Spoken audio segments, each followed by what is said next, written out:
राम के वनवास जाने के बाद भरत और मंथरा के बीच संवाद। जब भरत अपने ननिहाल से अयोध्या लौटे तब उन्होंने नगरवासियों को शोकाकुल देखा।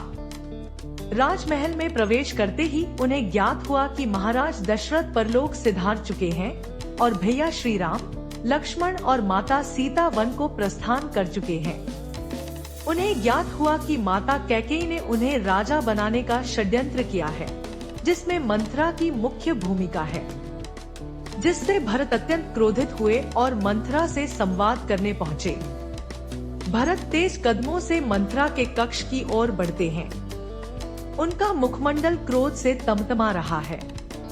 मंथरा उन्हें देखकर भयभीत हो जाती है। भरत क्रोधित स्वर में, अरे नीच, तू कौन होती है मेरे परिवार के बीच फूट डालने वाली? तेरा साहस कैसे हुआ कि तूने मेरी माता के हृदय में पाप का बीज बोया?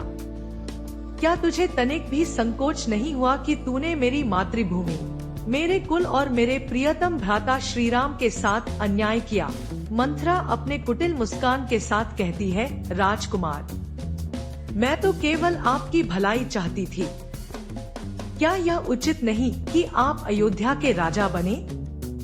श्रीराम को तो वनवासी बनना ही था, क्योंकि यदि वे राजा बनते तो आप सदा उनके अधीन रहते। मैंने केवल आपकी माता को उनका अधिकार दिलाने के लिए यह उपाय बताया था।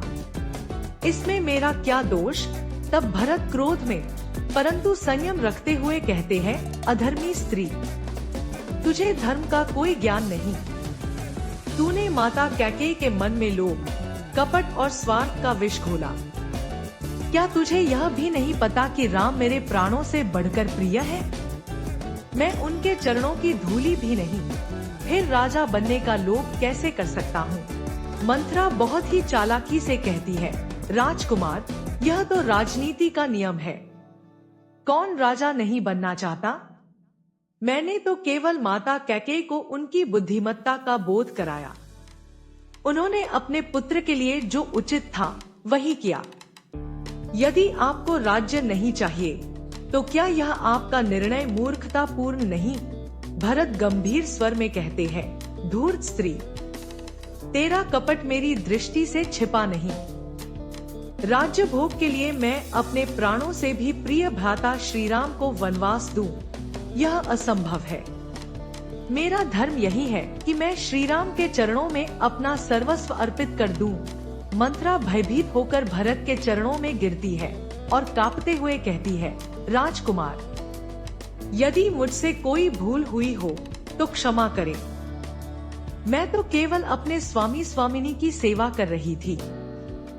यह मेरे स्वभाव में था कि मैं अपनी महारानी की भलाई सोचूं। मैंने नहीं सोचा था कि इससे इतना बड़ा अनर्थ हो जाएगा। भरत गंभीरता से कहते हैं कि तेरा यह तर्क तुझे दोष मुक्त नहीं करता। तूने लोभ और कपट के वशीभूत होकर मेरे कुल को अपयश से भर दिया। यदि तेरी कुटिल बुद्धि यह दुष्कर्म न करती तो आज मेरे पिता जीवित होते और श्रीराम अयोध्या के सिंहासन पर विराजमान होते। तब मंथरा रोते हुए बोलती है, हे राजकुमार, मैंने जो किया वह अज्ञानता में किया। अब मुझे क्षमा करें। मैं आपकी दासी हूँ और जीवन भर आपकी सेवा करूंगी। भरत धैर्य धारण करते हुए कहते हैं, मंथरा, मैं तुझे क्षमा करता हूँ, क्योंकि क्षमा ही धर्म का लक्षण है। परंतु यह स्मरण रख कि अधर्म का मार्ग सदैव विनाश की ओर ले जाता है।